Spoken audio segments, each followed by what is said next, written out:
trouble so hard. Ooh, Lord, my trouble so hard. Don't nobody know my trouble but God. Don't nobody know my trouble but God. In 2010, Tim Barnett and Al Murray, two respected UK event organisers, announced a new genre of paintball. Their new format would see epic paintball games played not at traditional paintball sites but at completely new venues and at locations that had never been used to play paintball. These new type of events would be deliberately gritty, dirty and often dangerous, and players would be required to be completely self-sufficient. By design, no traders or technical support would be invited to the event. Players remained 100% responsible for themselves and their equipment. Games would often take place at night and run over several days, with players sleeping in the game zones during non-playing periods. The safety restrictions that restrict many traditional scenario events would be relaxed in favour of the players themselves taking personal responsibility for their own safety. These new type of games would not be to everyone's liking. They would be physically tough to play in, and an element of physical fitness would be necessary.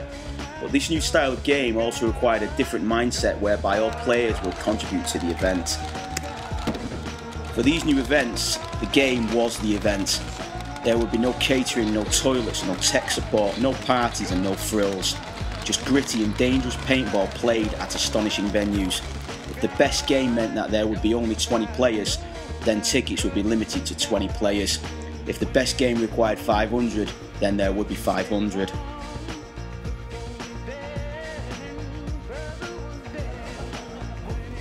This new style was clearly not tournament paintball. It certainly wasn't traditional scenario paintball. They called it guerrilla paintball. The first guerrilla paintball event, Call to Duty, was launched with a limit of 150 tickets in July 2010. The tickets sold out in 32 minutes at a rate of 1 every 12 seconds in what was believed by two US-based paintball journalists to be the world's fastest ever selling paintball game, with a ticket selling every 12 seconds. Call to Duty took place in an old chemical munitions plant in the UK. The game saw players abseiling into game zones, undertake CQB training from British Army instructors and smash their way through doors and windows to take down objectives. It was very gritty and often dangerous, but for many it was the best paintball experience of their lives. The event received what was probably the best internet feedback in the history of UK paintball games, and for many of the participants it was an experience which they'll never forget.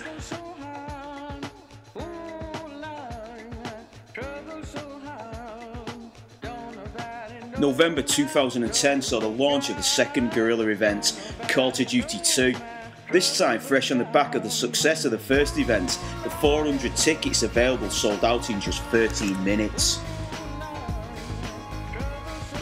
The unprecedented scramble for tickets crashed not only the online ticketing system, but also saw a record number of users hitting the UK Scenario Internet Forum, which also resulted in that server crashing. With all 400 tickets selling at a rate of 1 every 2 seconds, Call to Duty 2 smashed the previous world record set by the first guerrilla game.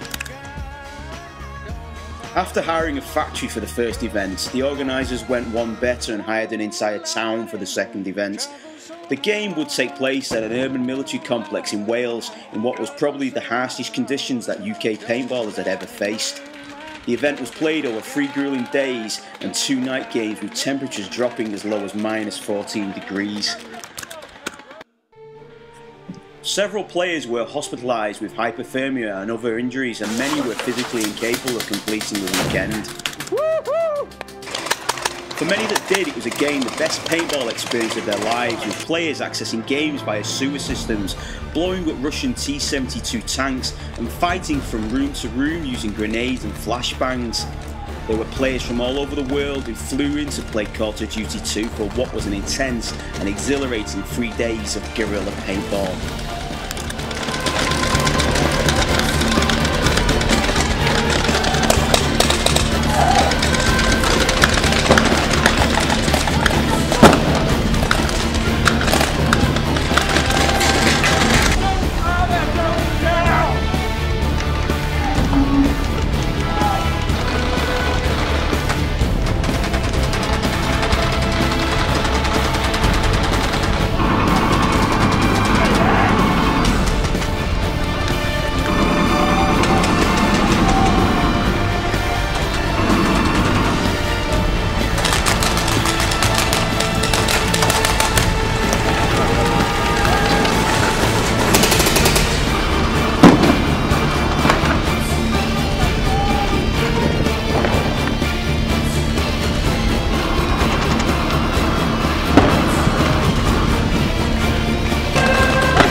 After securing first a factory and then a town, Tim Barnett and Al Murray are delighted to announce the launch of Call of Duty 3.